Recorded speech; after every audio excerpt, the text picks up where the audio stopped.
Sud Radio, les clés d'une vie, Jacques Pessis. Sud Radio, les clés d'une vie, celle de mon invité. De fausses factures sont à l'origine de vraies fractures morales désormais cicatrisées. La radio sur Sud Radio que vous allez passer pendant 1 heure va vous permettre de parler de vos 2 vies. Celle qui a été un roman vrai, hélas, et celle qui vous permet aujourd'hui d'écrire de vrais romans. Bonjour Eric Alphen. Bonjour. C'est vrai que vous avez un parcours étonnant, juge, romancier et d'autres choses. Et il y a ce livre, Le faussaire de la famille, un récit authentique que vous publiez chez Buchet et Chastel, qu'on va évoquer tout à l'heure parce que c'est une histoire incroyable et méconnue. Et le principe des clés d'une vie, c'est d'évoquer votre vie à travers des dates clés.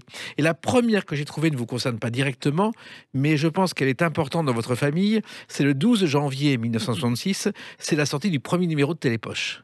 Car le directeur, c'était votre père, Ardé Alphen. Absolument. Alors, effectivement, le 12 janvier 66, je m'en souviens à peine, mais c'est vrai que j'ai baigné dans le journalisme toute mon enfance.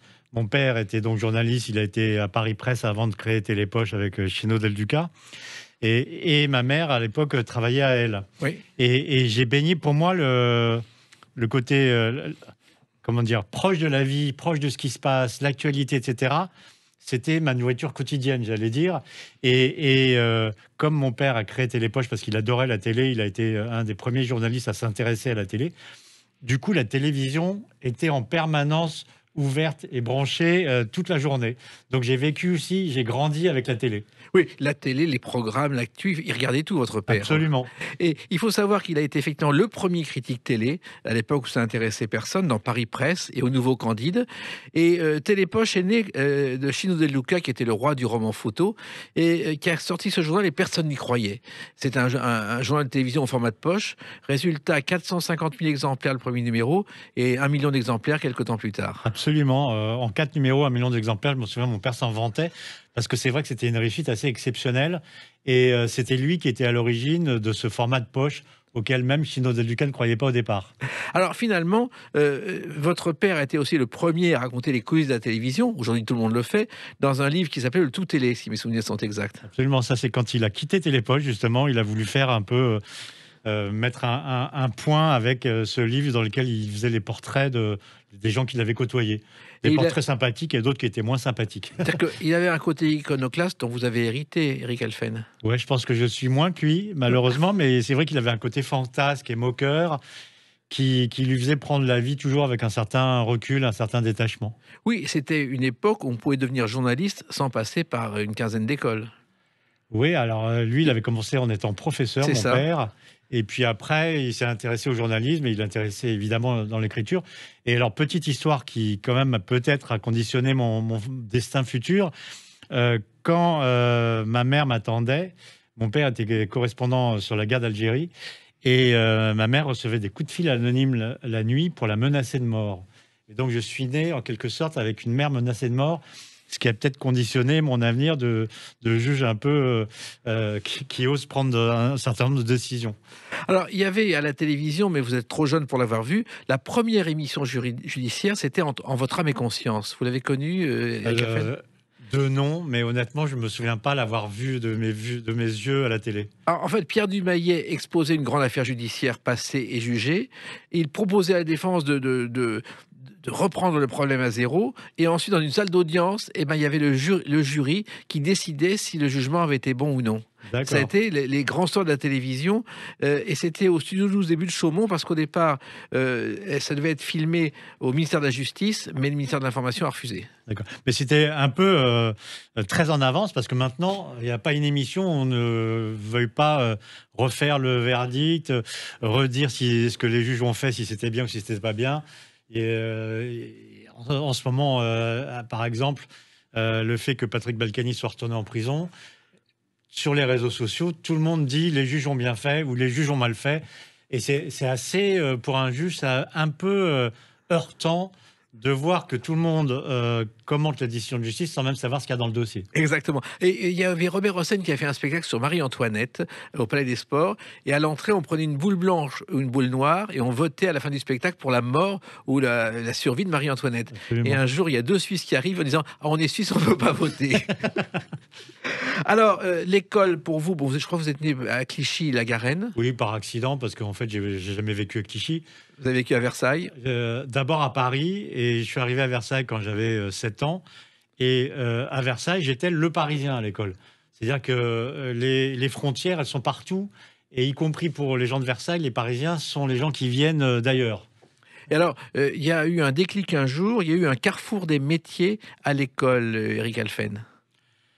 Alors c'est vrai que ça, j'avais raconté ça dans 7 ans de solitude. C'est vrai que ça m'avait marqué parce que j'étais allé assister à, vous savez, les carrefours des métiers, je ne sais pas si ça se fait encore, mais il y a des gens de plusieurs professions qui viennent expliquer aux élèves ce qu'est leur métier et comme quoi c'est bien de le faire. Oui, en général, ce sont des mauvais élèves devenus célèbres qui viennent dans le lycée.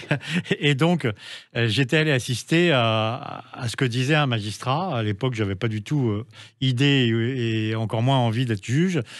Et j'avais été frappé par le fait qu'il disait, il reproduisait le mot de Napoléon sur l'homme le plus puissant du monde, c'est le juge d'instruction.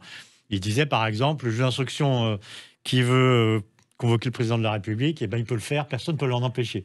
Alors après, bon, c'est vrai que j'ai sorti ça dans mon livre, un peu avec un peu d'autodérision pour moi, quoi. Mais les gens ont repris ça en disant, voilà, il a voulu être à la hauteur des désirs du petit enfant. C'est un peu plus compliqué. Oui, et alors en plus, pour toute une génération, le juge, c'est l'image du juge Rubin dans Lucky Luke qui fait la loi au saloon devant des bières. Alors il y a ça, c'est une façon d'exercer le métier. Il y a aussi le juge Fayard, celui qui essaye d'aller jusqu'au bout des affaires. Lui, c'était la bonne délinquance lyonnaise et qui va tellement jusqu'au bout et de façon tellement obstinée qu'il est assassiné à la fin. Et ça, c'est le genre on parlait des films et des choses qu'on voit à la télé, c'est le genre de film qui affermit une vocation. On se dit, c'est beau d'aller au moins jusqu'au bout de ce qu'on croit. Et justement, il y a un film justement qui a beaucoup contribué à votre vocation. Que ceux qui votent coupables veuillent lever la main. 12 hommes en colère. Alors, 12 hommes en colère, c'est l'idéalisme à l'américaine, c'est-à-dire la raison, l'honnêteté triomphe. Pour ceux qui ne connaissent pas le film, c'est un jury qui se réunit pour dire si l'accusé est coupable ou pas. Et aux États-Unis, c'est particulier par rapport à la France. Il ne faut pas une majorité, il faut une unanimité. Et donc, pour condamner quelqu'un, il faut que les 12 hommes, 12 hommes et femmes, soient d'accord pour condamner la personne. Et au départ, il y en a un qui a des légers doutes, donc il vote contre, c'est le seul. Et le film, c'est comment il va réussir à convaincre les autres jurés de l'innocence de l'accusé. Mais je comparais souvent au film de Kayat en France. Les films de Kayat racontent aussi un peu les dessous de la machinerie judiciaire, et notamment, il y a un film qui parle que des jurés. Et aux États-Unis, le bien, si on peut dire, triomphe. En France, pas forcément. Alors, il se trouve que ce film a été tourné par Sidney Lumet dans des conditions très particulières. Plus l'image avançait, plus la focale changeait. Il se rapprochait du visage des personnages et à la fin, on voyait le plafond pour créer l'ambiance. Ah ben, c'est tout un art du film, au-delà de ce qu'on dit. Et c'est ça le cinéma. Il y a ce qu'on montre et comment on filme. Et je regrette d'ailleurs, bon, ça c'est une petite aparté de spectateur, mais je trouve que trop souvent maintenant, un film, c'est ce qu'on y dit. Et c'est pas forcément la façon dont c'est tourné ou c'est joué. Et ça, je le regrette un peu parce que le cinéma est avant tout un art quand même. Je crois que vous n'êtes pas le seul à le regretter. Alors, vos études, d'abord, il y a des études de droit à Sceaux, à la faculté Jean Monnet, qui a été construite, je crois, après mai 68 sur un terrain vague. Absolument, mais on sentait encore le terrain vague quand j'y suis arrivé. C'est-à-dire qu'on sentait les bosses, la boue, les pierres, c'était pas très clair. Mais ce qui est amusant, c'est qu'il y a 3 ou 4 ans, ils m'ont invité aux 20 ans ou aux 30 ans de la fac Jean Monnet. Et c'était assez intéressant de voir ce que c'était devenu, parce que maintenant, c'est devenu un endroit très moderne, très beau, ce que ça n'était pas quand j'ai étudié dans les années 80. Ah, il y a eu aussi l'École nationale de la magistrature avec un concours que vous avez passé sans trop y croire au départ, Eric Alphen. Bon, je m'étais dit que c'était la première fois qu'on le tentait, donc j'allais surtout voir ce que c'était pour m'affermir et pour le réussir la deuxième fois. Donc j'avais gommé tout un tas de programmes qui étaient susceptibles de sortir. J'en avais éliminé beaucoup. Et la chance a voulu que je tombe sur des sujets que j'avais travaillés. Donc c'était peut-être un signe. Vous avez été reçu à votre grande surprise. Alors, il y a deux stades. Il y a le premier stade de l'admissibilité. Là, on est toujours surpris. Après, une fois qu'on est admissible, évidemment, on y croit, on travaille dur et je pense que j'ai mérité quand même d'y être.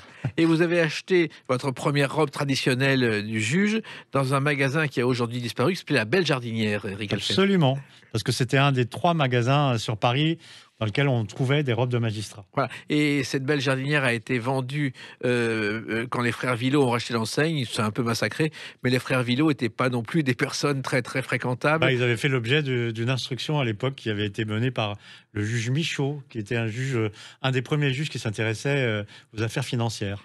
Et là, vous commencez les stages. Il y a Caen, Bordeaux, parce qu'un juge fait des stages avant d'exercer complètement. Alors, c'est dans le cadre de l'école de la magistrature. Il y a une période à l'école à Bordeaux, et puis il y a une époque de stage qui s'appelle quand on est auditeur de justice. Donc, on apprend le métier, on passe dans toutes les fonctions, juge des enfants, juge des affaires familiales, juge d'application des peines. Et mon maître comme juge d'instruction, c'était Renaud Van Ruymbeck. Ouais. D'où peut-être l'intérêt que j'ai porté par la suite aux affaires financières. À l'époque, personne ne parlait de lui, c'était encore un juge discret. On commençait à en parler parce que justement, il y avait eu l'affaire Boulin. Oui, mystérieuse affaire Boulin. Les fameux terrains de Ramatuelle. Et ça a été la première affaire dans laquelle on a parlé de lui. Et ensuite, on a parlé de vous, on en parle justement avec une autre date, le 7 juillet 1984. A tout de suite sur Sud Radio avec Eric Alphen. Sud Radio, les clés d'une vie, Jacques Pessis. Sud Radio, les clés d'une vie, celle de mon invité Eric Alphen. Il y a ce récit, Le Fausseur de la famille, dont on va parler chez Buchet-Chastel. Et puis, il y a une date que j'ai repérée, qui est le 7 juillet 1984. C'est le seul jour d'absence du jeune juge que vous êtes. Voilà, c'est-à-dire que j'étais à l'époque juge d'instruction à Douai. À Douai, nous étions 2 juges d'instruction. Donc, nous étions de permanence, évidemment, un week-end sur 2. Et puis, c'était trouvé que mon collègue juge d'instruction était parti, n'avait pas encore été remplacé. Donc, j'étais le seul juge d'instruction pour tout l'arrondissement du Douaisis. Et du coup, j'étais de permanence tous les week-ends, tout le temps, en fait. Sauf le 7 juillet 1984, où j'ai réussi à me faire remplacer pour une bonne raison, puisque c'était le jour où je m'étais marié. Voilà. Et vous êtes à l'époque, Eric Alphen, le plus jeune juge d'instruction de France. Oui, parce que c'est vrai que j'étais quasiment le plus jeune de ma promotion. Celle qui était plus jeune que moi n'était pas sortie de juge d'instruction, donc j'ai été pendant quelque temps le plus jeune juge d'instruction de France. Et avec le recul, à l'époque je m'en rendais pas forcément compte, avec le recul c'est vrai qu'on peut se demander si c'était pas une sorte d'inconscience quand même, parce que on a beau être formé, avoir une certaine compétence, etc. 24 ans pour juger la vie des autres, c'est quand même jeune. Oui, et on prend ses responsabilités. Oui. Et il n'y a pas longtemps, j'ai eu Karine Thuil dans cette émission qui a fait un livre sur la juge antiterroriste qui est étonnant parce que c'est vraiment des décisions qui peuvent changer une vie et une nation. Et en plus, à l'époque, maintenant c'est plus le cas, mais à l'époque, le juge d'instruction aussi décidait du placement en détention provisoire. Il n'y avait pas le JLD, donc on avait quand même une charge importante sur des épaules parfois frêles. Et surtout qu'on ne traite pas un dossier, mais plusieurs dizaines de dossiers en même temps, Eric Alphen. Ah ben c'est vrai que souvent, quand il y a un dossier qui est un peu médiatique, on a l'impression que le juge d'instruction ne s'occupe que de ce dossier-là, alors que en général, un juge d'instruction a une centaine de dossiers à instruire en même temps. C'est-à-dire qu'il ne faut pas qu'un dossier traîne plus qu'un autre. Donc, la grande règle, c'est qu'il faut qu'il y ait toujours un acte en cours dans les dossiers.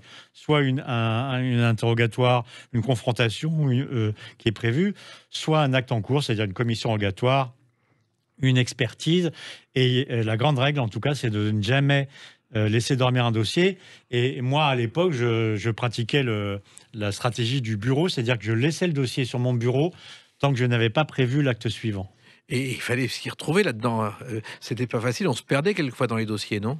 Ouais, enfin, moi, je m'y perdais pas trop, mais c'est intéressant parce que c'est quand même la vie des gens dans, évidemment, ce qu'elle a de plus difficile, puisque quand un juge d'instruction est amené à travailler sur une vie, c'est qu'en général, ça s'est mal passé. Mais du coup, on voit quand même de très près la misère, les difficultés, les drames, les relations familiales, les violences. C'est un bon observatoire de l'avancée de la vie. Et puis, vous observez aussi ce que certains appellent aujourd'hui la justice à 2 vitesses, Eric Alphen. Alors, c'est un syndrome assez connu de dire que les juges ne s'occuperaient que des pauvres et pas des plus puissants. C'est vrai que quand j'étais jeune juge d'instruction, j'avais parlé avec un avocat qui me disait, avant, quand vos collègues voyaient un nom célèbre dans un dossier, ils mettaient le dossier sous la pile pour être sûr de ne pas avoir d'embêtement. Et on est quelques-uns d'une génération à nous être occupés autant des gens importants, entre guillemets, que des gens moins importants. Et si on peut avoir, moi et d'autres, une certaine fierté, c'est d'avoir en quelque sorte décomplexé les magistrats instructeurs qui maintenant s'occupent de tout le monde de la même façon. Et puis, il y a des affaires judiciaires qui ne sont pas aussi publiques qu'aujourd'hui parce qu'il n'y a pas Internet et pas le buzz. Ah bah ça a tout changé, c'est-à-dire qu'on parlait du secret de l'instruction. Déjà, c'était difficile à garder auparavant parce que très souvent, il y avait quelqu'un qui parlait. C'était très rarement le juge, hein, je tiens à être clair là-dessus. Mais c'est vrai que maintenant, avec les réseaux sociaux, un avocat sort d'une confrontation, il va faire un tweet. Quelqu'un, un témoin ou un mis en cause va tweeter, va aller sur Facebook. Et évidemment, je ne parle pas de certaines émissions à la télé dans lesquelles on invite quasiment en temps direct les mises en cause, les plaignants, les témoins, ceux qui n'ont pas été encore convoqués par le juge ou ceux qui ont été convoqués trop durement par le juge. Et on refait l'instruction et le jugement quasiment en direct devant des millions de spectateurs. Je pense qu'il va falloir un jour légiférer quand même. Oui, il n'y a rien dessus, on peut faire ce qu'on veut là-dessus. Absolument. Alors, vous découvrez aussi des tas de choses, la corruption et tout ce qui peut se passer, et ça vous désespère. Alors que vous aviez envie de se faire ce métier, vous aviez une vocation, petit à petit, vous commencez à vous inquiéter, Eric Alphen. On ne peut pas dire que c'était vraiment de l'inquiétude, mais à force d'essayer de chercher, de voir que finalement, et là je parle essentiellement des dossiers financiers, on travaille pendant des années, on ramasse des preuves, on envoie les policiers vérifier tel ou tel point, etc. Et on s'aperçoit que dans certains dossiers, notamment quand on s'intéresse aux gens qui sont proches de l'État, quoi qu'on fasse, on n'y arrivera jamais. Moi, je me souviens quand même dans l'affaire des HLM de Paris, où tout ce que je faisais en temps direct était rapporté aux gens qui faisaient l'objet de mon enquête. Donc, dans ces cas-là, on s'aperçoit qu'on n'y arrivera pas. Quand un policier vient vous voir en disant « Monsieur le juge, la perquisition que vous voulez qu'on fasse, on l'a faite. La chambre où vous vouliez qu'on fouille, on l'a fouillée. L'objet que vous cherchiez, on l'a découvert. Il y a un seul problème, monsieur le juge, c'est que mon commissaire n'a pas voulu qu'on le saisisse. » Et là, vous comprenez que dans certains dossiers, vous ne pourrez jamais approcher de la vérité. Alors, il y a aussi ensuite à Chartres où vous vous êtes muté. Et là, pour un juge, c'est très différent. Il y a plein d'affaires à traiter dans tous les sens. Tous les sujets changent, Eric Alphen. C'est un peu, de toute façon, le quotidien d'un juge d'instruction. Quand il n'est pas spécialisé dans des affaires de terrorisme ou dans des affaires financières, c'est ce qui fait le charme aussi du juge d'instruction, c'est qu'on va passer d'une histoire de meurtre à une histoire d'escroquerie. Là, je ne parle pas pour Paris parce que c'est spécial à Paris, mais partout ailleurs en France, on s'occupe de tout. On s'occupe des viols comme des menaces, comme des trafics de stupéfiants, comme des braquages. Et c'est ça qui permet d'appréhender de façon très large la réalité quasiment d'un pays. Et un jour, Eric Alphen, vous vous êtes retrouvé face à un commissaire qui était accusé d'avoir volé un livre très rare, le Pigafetta. Alors ça, c'était une belle affaire que je garde en mémoire de mes années à Chartres, où c'était un commissaire de police, effectivement, qui, petit à petit, a sorti de musées, de bibliothèques, etc., des livres connus, des œuvres d'art connues. Et ça m'avait, là, pour le coup, ça m'avait fait réfléchir sur le fonctionnement des musées, parce que c'est moi qui avais avisé les musées de ce que vraisemblablement, on avait volé un livre rare dans leur rayon, alors que théoriquement, ça aurait dû être l'inverse. Et ça montre que les inventaires, les recollements, le suivi des stocks n'étaient pas très très bien faits dans les musées en France. Il faut savoir que Pigafetta, c'était un marin du XVIe siècle, chroniqueur, qui a participé sous les ordres de Magellan au premier voyage des Européens autour du monde et qui a laissé un témoignage qui est rarissime. Absolument, je pense qu'il y avait une dizaine d'exemplaires dans le monde de ce livre qui s'appelait Le Pigafetta. Il y en avait 3 en France, si j'ai bonne mémoire, et les 3 avaient été dérobés, ou en tout cas avaient été entre les mains du commissaire de police. Alors ensuite, vous vous retrouvez à Bobigny, théoriquement, et vous allez finir à Créteil, Eric Alphen. Voilà, on parlait de signes du destin tout à l'heure, mais là, c'en est un autre. J'avais su que j'étais prévu pour quitter Chartres et pour me retrouver à Bobigny. Et puis au dernier moment, je n'ai pas su pourquoi. Je me suis retrouvé à Créteil plutôt qu'à Bobigny. Et du coup, si j'avais été à Créteil, je n'aurais pas connu toute la suite, et notamment l'affaire des Chelmes de Paris, qui a eu également des répercussions sur ma vie d'homme. Exactement. Et il faut savoir qu'à l'époque, à Créteil, on parle de zone de non-droit aujourd'hui. Ça existait déjà. Je pense que ça fait longtemps que certains parlent des zones de non-droit. C'est-à-dire que je me souviens, par exemple, que j'étais allé faire une perquisition dans une cité avec des policiers. Enfin, c'était pas une perquisition, c'était une reconstitution. Et à un moment, je dis aux policiers, on était stationnés dans le camion de police à une dizaine de mètres de l'entrée de l'immeuble. Et je dis aux policiers, est-ce que vous pouvez aller vérifier dans le hall sur le nom qui est marqué sur la boîte aux lettres, parce que j'ai oublié de vérifier ce point-là. Et le policier m'a regardé comme si je l'envoyais quasiment à l'abattoir, tellement il avait peur d'aller tout seul dans le hall de cet immeuble-là. Et ça m'a fait toucher du doigt du fait que dans certains endroits, il y a une telle violence et un tel cadenas qui est fait par notamment des jeunes voyous, que même les forces de l'ordre n'osent pas y aller. Et je dis ça, c'était il y a une trentaine d'années. C'est effectivement le quotidien maintenant de ce qu'on appelle les violences urbaines. Et ça, à l'époque, on n'imaginait pas qu'on en serait aux violences urbaines aujourd'hui. Non, mais moi je pense que c'est un des gros poids qu'on peut mettre dans la balance quand on juge le comportement et l'action des hommes et des femmes politiques, quel que soit leur bord. C'est que ça fait une quarantaine d'années que dans les périphéries, il y a des choses qui se passent. Qu'on sent monter non seulement la violence, mais même une économie parallèle, et que personne ne fait rien. En fait. Eh oui, c'est comme ça. Autre date importante dans votre vie, le 11 janvier 2003, on en parle dans quelques instants sur Sud Radio avec Eric Alphen. Sud Radio, les clés d'une vie, Jacques Pessis. Sud Radio, les clés d'une vie, mon invité Eric Alphen. Il y a ce récit, Le faussaire de la famille chez Buchet et Chastel, dont on va parler.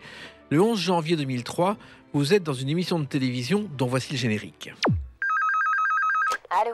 Ouais, c'est moi. Ah, ça va?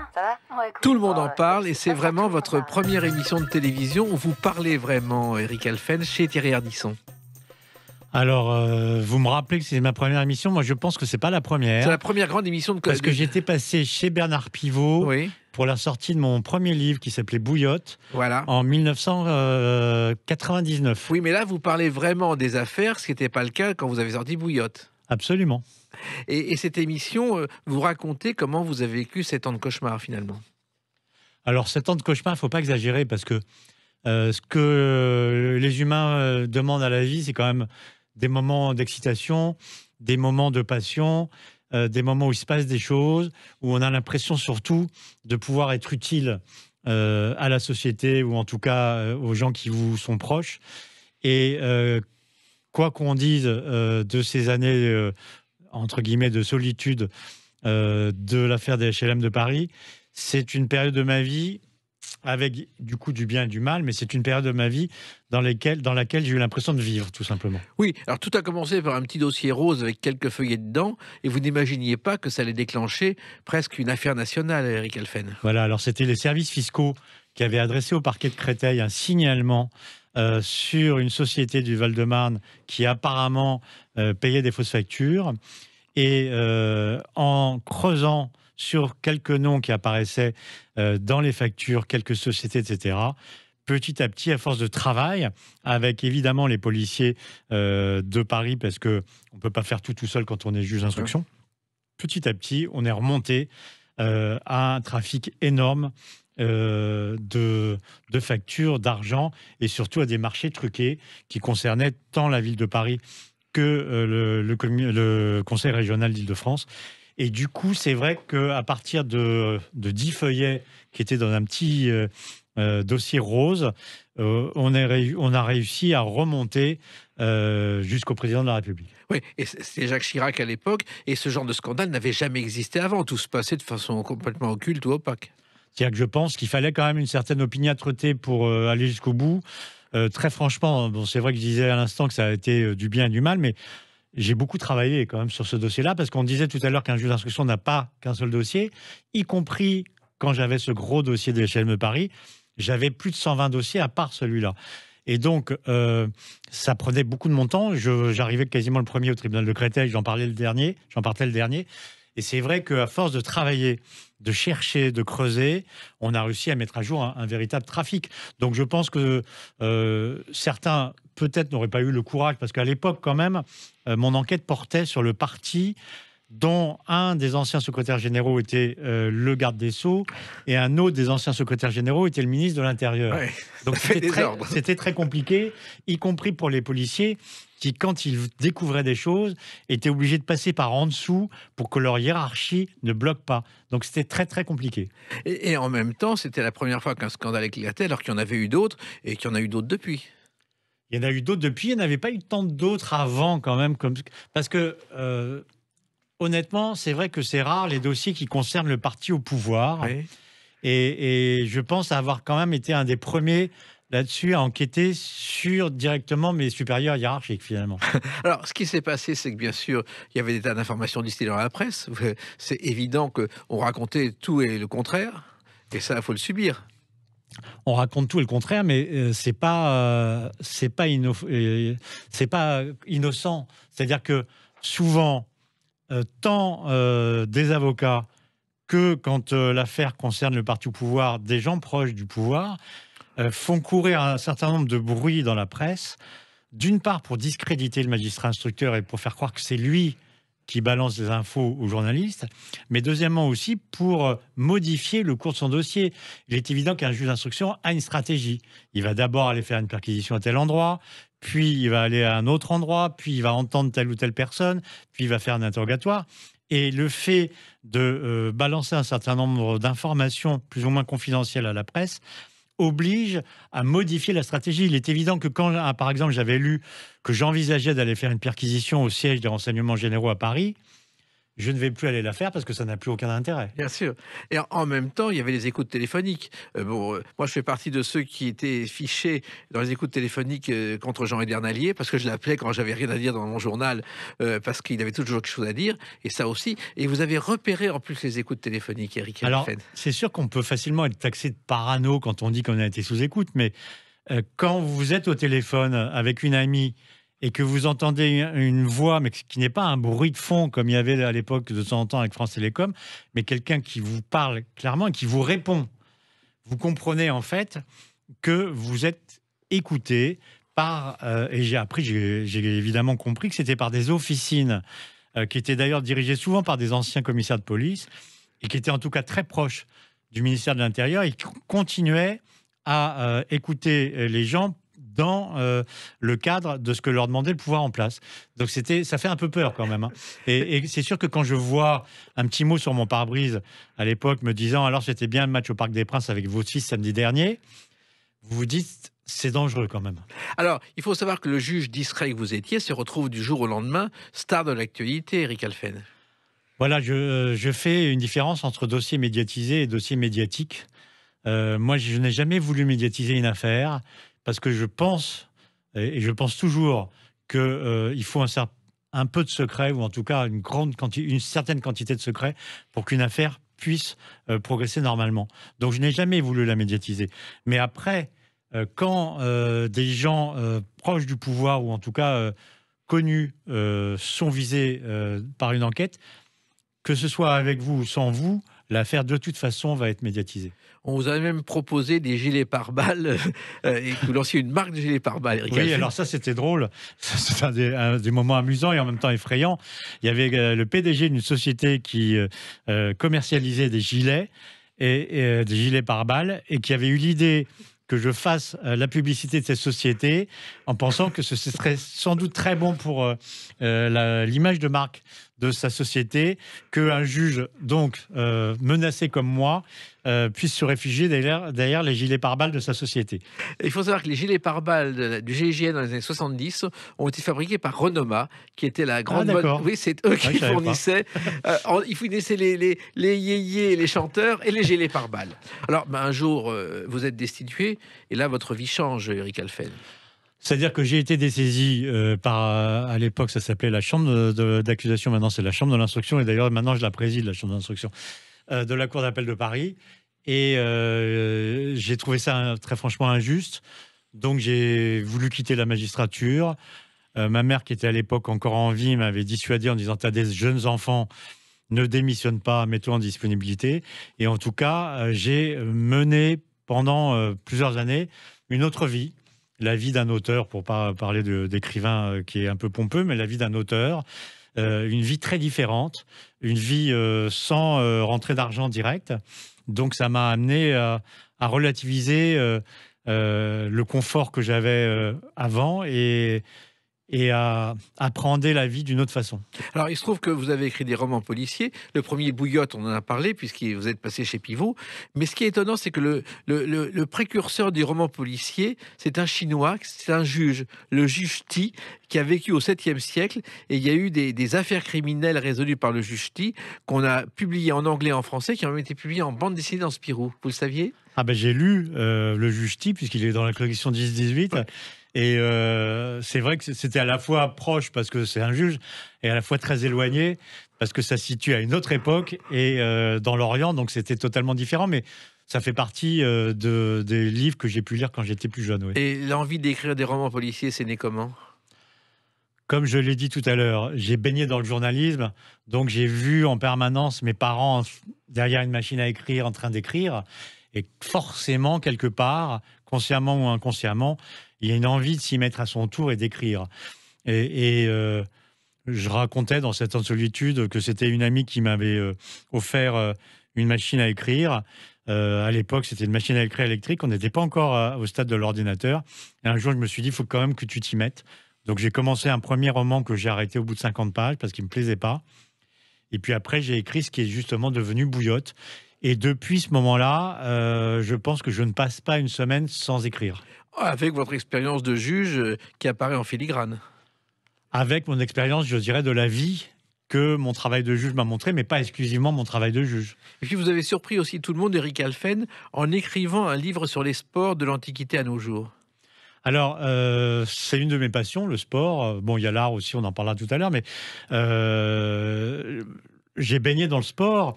Mon parrain, qui était Robert Parienté, était le spécialiste numéro 1 de l'athlétisme en France. Mon père, dont on parlait tout à l'heure, faisait des statistiques d'athlétisme. C'est-à-dire qu'il passait son temps à faire des matchs fictifs entre, par exemple, la Côte d'Ivoire et le Burkina Faso pour savoir quel était le meilleur pays athlétique. Et du coup, j'ai baigné au départ, c'était l'athlétisme. Dans le football, j'ai à un moment siégé à la commission juridique de la Ligue de football. Et c'est moi qui, par exemple, avais enquêté avec un autre sur l'affaire, le scandale VAOM. Et du coup, j'aime bien écrire sur beaucoup de choses. En fait, j'aime pas les choses qui se répètent. Et j'aime bien changer de mode d'expression parce qu'autrement vient la lassitude. J'aime bien me mettre en danger, en fait. Et Sud Radio, c'est la station du rugby. Le rugby fait aussi partie de vos passions, Eric Halphen. J'adore. J'ai joué au rugby quand j'étais gamin. Ouais. J'espérais jouer demi-mêlée, mais malheureusement, l'entraîneur du club dans lequel j'étais, quand il a vu mon gabarit, m'a dit que c'était plutôt pour être talonneur. Oui. Et j'avais été un peu déçu parce que c'était pas du tout ce que j'espérais. Je pensais voir des grandes envolées balle en main et je me suis retrouvé à cogner le front contre celui de devant. C'était un peu plus dur. Mais juge, en plus, c'est presque un entraînement physique et moral. Ah ben, c'est un entraînement physique et moral. Il faut être en pleine forme pour mener des interrogatoires parfois pendant des heures et le plus souvent seul dans des affaires financières ou des gros trafics, quand on est seul contre 4 ou 5 mises en examen qui ont chacun 1 ou 2 avocats. Il faut une certaine endurance physique pour tenir le choc. Et puis il y a un livre aussi que vous avez écrit qui a beaucoup surpris, c'est François Mitterrand, Ombre et lumière, en essayant de cerner le personnage, alors qu'on ne savait même pas encore tout sur le personnage, Eric Halphen. Ça m'a amusé parce qu'évidemment, comme beaucoup d'hommes politiques et comme beaucoup d'humains, il y a les bons côtés et les mauvais, et ça m'a amusé de mettre face à face Mitterrand, l'homme des affaires par exemple, avec Mitterrand, l'esthète. Voilà. Et il y a quelqu'un qui savait tout sur Mitterrand, c'est Marlène Dietrich, qui un jour me téléphone, me dit, vous savez que Mitterrand, il a une fille naturelle cachée qui s'appelle Mazarine. À l'époque, personne ne le savait. Et Marlène Dietrich vivait enfermée chez elle, avenue Montaigne, elle avait 88 ans. Et je dis, mais Marlène, comment savez-vous ça? Elle me dit, quand on a été dans les services secrets pendant la guerre, il en reste toujours quelque chose. Voilà, mais quand on a été juge, je pense qu'il en reste toujours quelque chose aussi. Et c'est vrai que ce passé, vous ne le regrettez pas, Eric Halphen? Je pense que c'est peut-être la clé sinon du bonheur, mais en tout cas d'un certain bien-être, c'est de se dire, d'avoir confiance en soi en fait, et de se dire que si on a fait des choses, c'est que forcément, à l'époque, on a estimé qu'il y avait des raisons pour les faire. Et donc, non, je ne suis pas un homme de regret, en fait. Et justement, d'autres clés de votre vie, ce sont les livres, et on en parle dans quelques instants avec une date, le 10 février 2022. A tout de suite sur Sud Radio avec Eric Alphen. Sud Radio, les clés d'une vie, Jacques Pessis. Sud Radio, les clés d'une vie, celle de mon invité Eric Alphen. 10 février 2022, alors on a parlé du juge, on a parlé de vos romans policiers, vous dites que vous ne faites jamais la même chose, la preuve, le 10 février 2022, vous sortez Le faussaire de la famille chez Buchet-Chastel, qui est parti d'un récit authentique, le petit-fils d'un peintre normand célèbre, Jean-François Millet. Voilà, alors en fait, par hasard, en regardant les tableaux à vendre sur un site d'enchères célèbre, je suis tombé sur un dessin attribué à Jean-François Millet, que j'ai trouvé vraiment très beau. Et au verso de ce dessin était inscrit une sorte de certificat d'authenticité émanant soi-disant de Charles Millet. Et donc j'ai cherché qui était ce Charles Millet. J'ai vu que c'était le fils de Jean-François, qui était censé avoir fait donc ce certificat d'authenticité. Et en cherchant toujours sur Charles, je suis tombé sur une fiche concernant Jean-Charles Millet, qui était le fils de Charles et donc le petit-fils du peintre, dans lequel on disait que ce Jean-Charles avait été condamné parce qu'il avait fait des faux dessins et des faux tableaux de son grand-oncle, de son grand-père. Et donc, j'ai creusé un peu. C'était difficile parce qu'il n'y avait pas grand-chose sur Jean-Charles Millet. Et au fur et à mesure que je creusais, cette affaire m'a intéressé parce qu'il y avait tous les ingrédients qui peuvent intéresser un juge qui s'intéresse à l'art. C'est-à-dire qu'on parlait d'art, on parlait de ce qu'est une œuvre d'art, on parlait de l'émotion du beau, mais on parlait aussi d'enquête policière, de garde à vue, de justice, de procès, de condamnation et de prison. Et tout ça m'a intéressé. Et par exemple, donc celui qui va mener l'enquête au départ, c'est un policier qui s'appelait Jules Belin. Qui a existé. Qui a existé, évidemment. Et ce policier, c'est lui qui avait arrêté Landru et c'est lui qui avait arrêté Bono de la bande à Bono. C'est lui qui a créé la première brigade mobile qu'on a appelée les brigades du Tigre. Oui. Parce qu'il fallait des voitures pour pouvoir lutter à armes égales avec les voyous qui, à l'époque, avaient des voitures. Série de télévision célèbre. Et voilà, ça a donné une série. Et c'est aussi lui, là, ça m'a intéressé en tant qu'auteur, c'est lui qui a inspiré Simenon quand il a voulu créer le personnage de Maigret.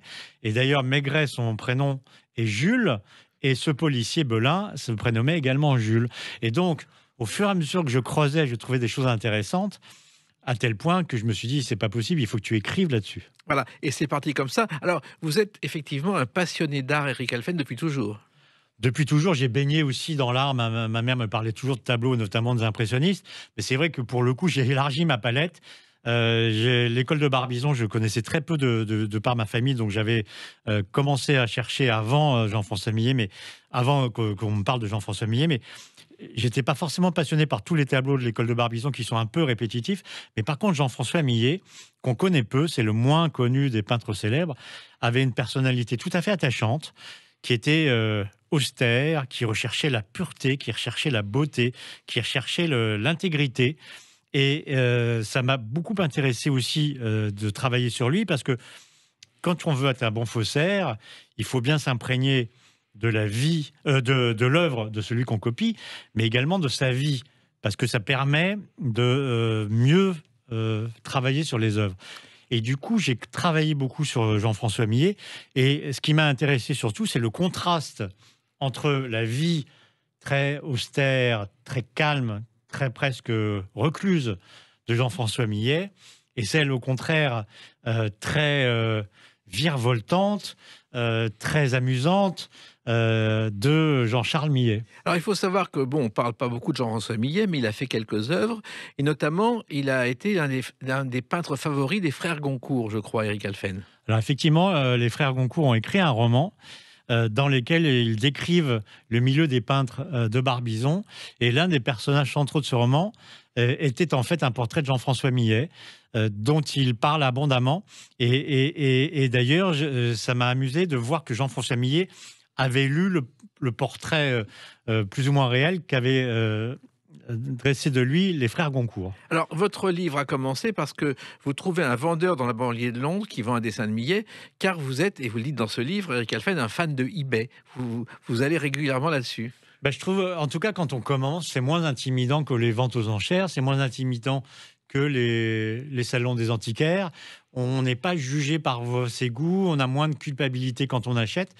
Et surtout, c'est un immense marché, en fait, eBay, puisqu'il y en a de tous les côtés. Et pour comprendre, pour connaître, je trouve que c'est vachement intéressant. Et eBay a été créé en 1995 par un Français, Pierre Omidyar. Ça s'appelait Auction Web, c'est-à-dire réseau d'enchères.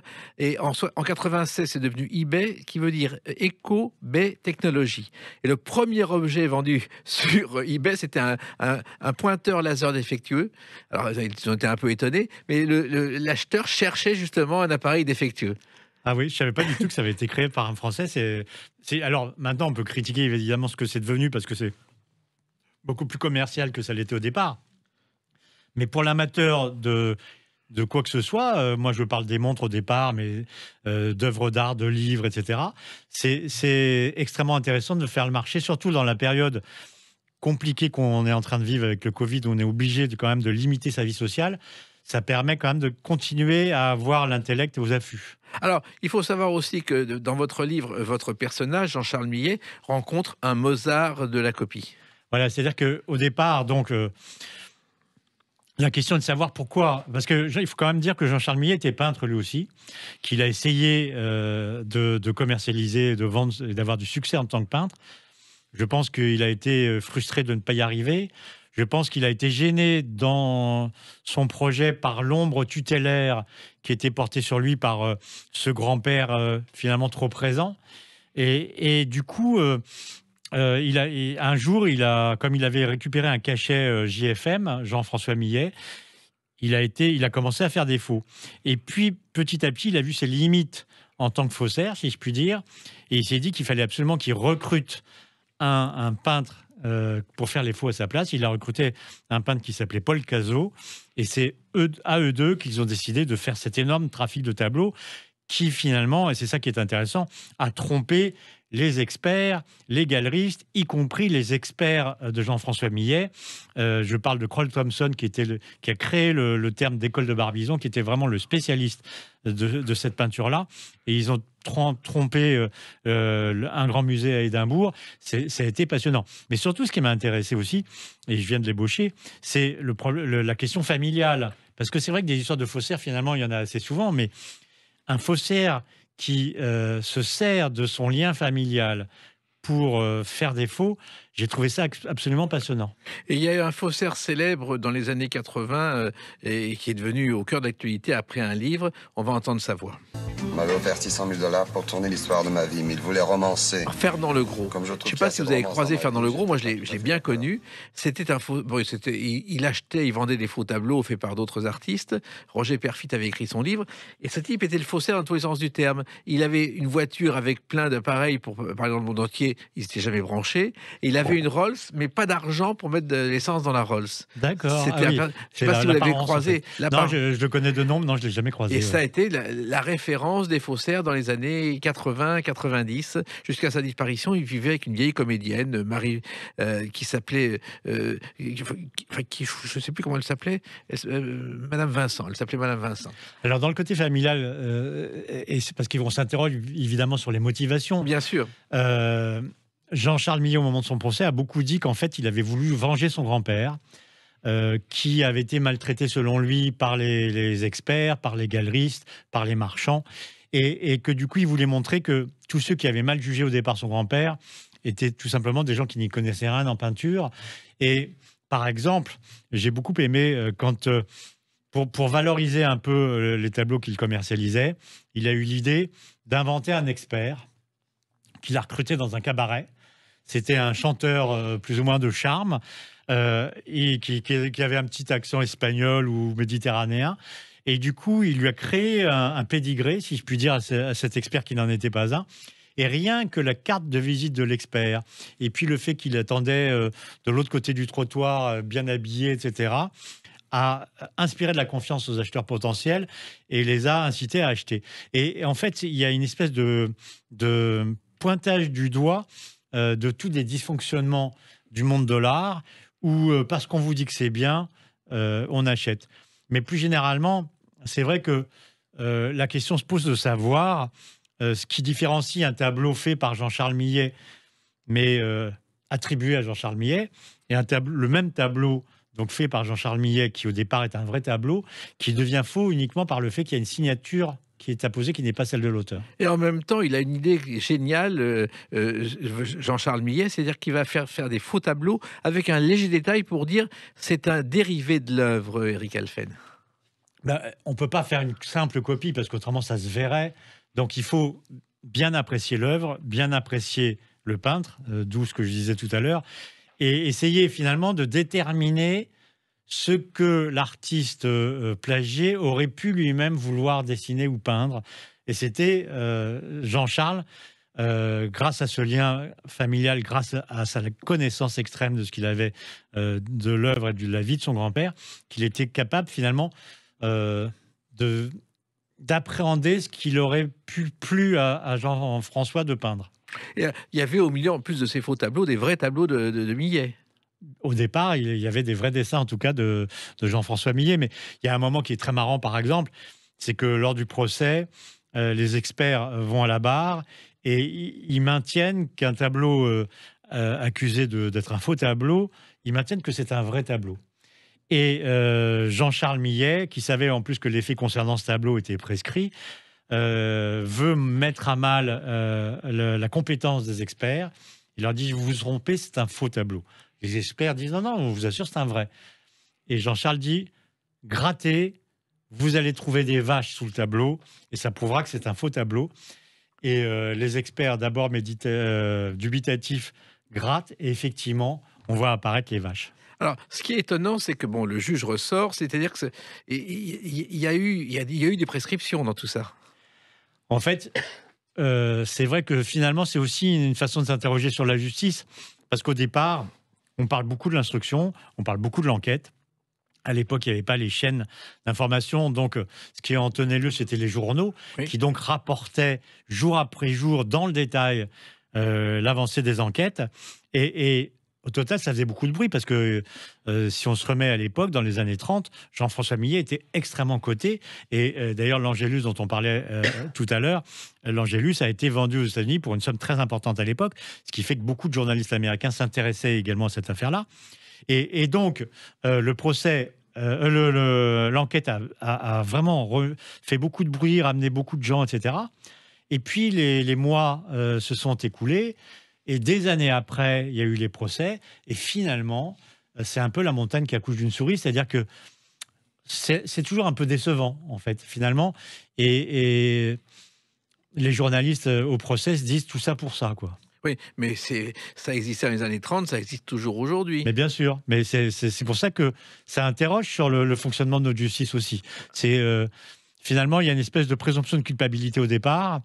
Et puis, des années après, finalement, tout le monde a oublié et plus personne presque ne s'intéresse au sort des mises en cause qui avaient tant déchaîné de passion au départ. Et le faussaire est un artiste en réalité, Eric Halphen? Moi, je pense que surtout le faussaire est un suicidaire. Parce que le faussaire sait qu'un jour ou l'autre, aussi bon soit-il, il va être démasqué. Que donc, un jour ou l'autre, il va payer, que ce soit pécuniairement ou en faisant de la prison. Et que s'il maintient quand même sa volonté de faire des faux, c'est que quelque part, il y a une volonté d'aller à l'échec. Et ce côté suicidaire m'a intéressé. Oui, et d'ailleurs, votre personnage se rend parfaitement compte qu'il est cuit à un certain moment. Absolument. Et puis, malheureusement, sa trajectoire va aller encore plus elle va être encore plus triste que ce qu'il peut-être qu'il pensait. Voilà, et ça, on laisse à celles et ceux qui nous écoutent le soin de le découvrir dans ce récit, qui n'est pas un roman, parce que c'est une histoire vraie, Le faussaire de la famille, Eric Halphen, qui est chez Buchet-Chastel, et c'est une façon de raconter la justice et l'art en même temps, vos deux passions. Absolument. Merci d'avoir répondu à ces questions. Pour une fois, ça a été moi le juge. Voilà, c'est moi qui vous remercie. Mais vous n'êtes pas condamné, vous pouvez repartir libre de Sud Radio. Les Clés d'une vie, c'est terminé pour aujourd'hui. On se retrouve bientôt. Restez fidèles à l'écoute de Sud Radio.